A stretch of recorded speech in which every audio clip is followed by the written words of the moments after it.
తమిళనాడు ముఖ్యమంత్రి జయలలిత అనారోగ్యం కారణంగా సెప్టెంబర్ 22న చెన్నైలోని అపోలో ఆసుపత్రిలో చేరగా అప్పటి నుంచే సంభవించిన పరిణామాలను ఒకసారి చూద్దాం.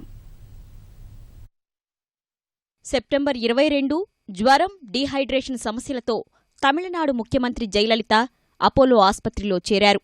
సెప్టెంబర్ 24న జయలలిత ఆరోగ్యం నిలకడగా ఉందని అపోలో వైద్యులు ప్రకటించారు. ఆమె త్వరగా కోలుకోవాలని ప్రధాని మోదీ ఆకాంక్షించారు.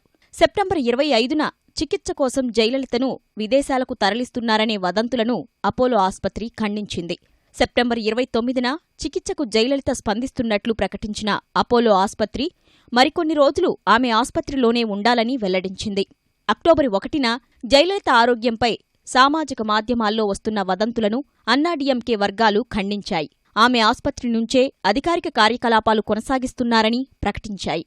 అక్టోబర్ 2న జయలలితకు యాంటీబయోటిక్స్తో చికిత్స అందిస్తున్నట్లు తెలిపిన అపోలో ఆసుపత్రి లండన్ వైద్యుడు రిచర్డ్ బేలే ఆధ్వర్యంలో వైద్య సేవలు అందిస్తున్నట్లు తెలిపింది.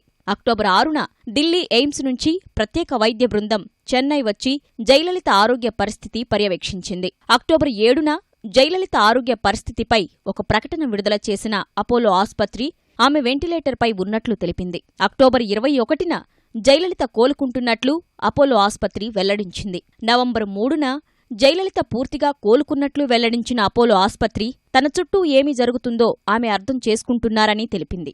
నవంబర్ 13న తనకు పునర్జన్మ లభించిందని లేఖపై సంతకం చేసిన జయలలిత అధికారిక కార్యకలాపాలు నిర్వర్తించేందుకు వేచి ఉన్నట్లు పేర్కొన్నారు. నవంబర్ 19న అత్యవసర చికిత్స విభాగం నుంచి జయలలితను ప్రైవేటు గదికి తరలించారు. వెంటిలేటర్ సాయం లేకుండా జయ శ్వాస తీసుకుంటున్నారని అపోలో ఆసుపత్రి వెల్లడించింది.